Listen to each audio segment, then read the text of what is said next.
warahmatullahi wabarakatuh. Waalaikumsalam warahmatullahi wabarakatuh.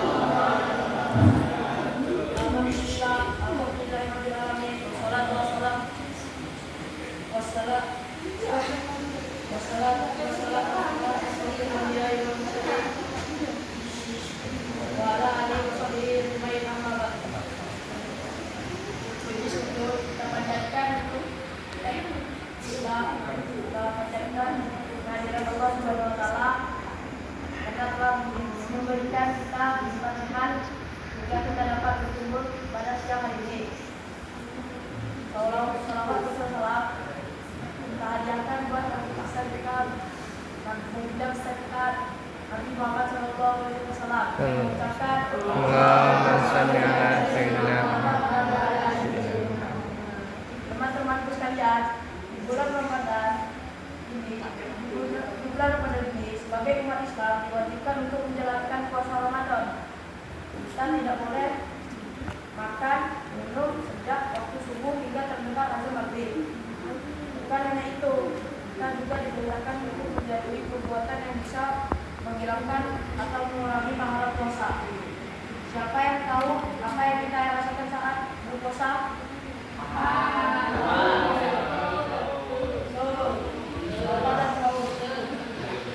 Itulah yang kita rasakan saat berpuasa.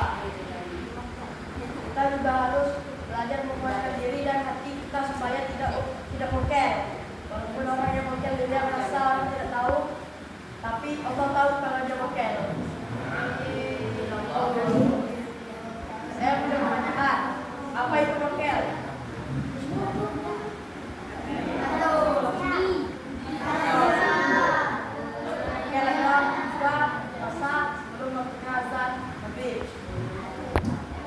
Teman-teman sekalian, kita tidak puasa Ramadan sudah ketahuan dosanya. Ternyata mokel juga sama dosanya. Bukan hanya puasa kita yang batal, tapi ternyata mokel di bulan Ramadan mendatangkan dosa. Kita boleh berbuka puasa pada waktu sebelum maghrib, tapi harus ada uzur alasan syar'i. Contoh membatalkan puasa dengan uzur sakit, maka tidak berdosa. Mokel termasuk perbuatan haram, bahkan dalam sebuah hadis Rasulullah SAW menyampaikan kesalahan orang yang mokel. Tercantum dalam hadis Rasulullah SAW dari Abu Umamah al-Bahili RA. Rasulullah bersabda, mendengar jeritan penghuni neraka yang bergantung pada urat besar di atas tubuh mereka, mulut mereka robek hingga mengalir darah. Lalu Nabi Sallallahu Alaihi Wasallam bertanya kepada mereka.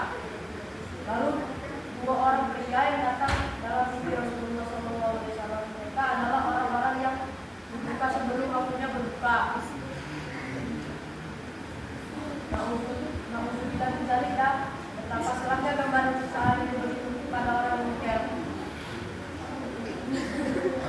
Teman-teman sekalian, bagi kita puasa terasa berat, namun yakinlah bila kita menguatkan hati dan niat, maka Allah Subhanahu wa taala akan menguatkannya. Puasa adalah ibadah fisik dan mental. Musuh terbesar manusia saat berpuasa bukan hanya menahan makan dan minum, tetapi juga harus menahan hawa nafsu. Saat berpuasa, darah kita bersih dari penyakit dan bersih dari tempat ibadah setan. Karena setan tinggal bersama aliran darah kita. Manusia sebagai anak muda, kuatkanlah hati dan iman kita agar mampu menjalankan ibadah puasa Ramadan. Jangan mokel karena perbuatan haram, dan mendapatkan ganjaran besar dan sisaan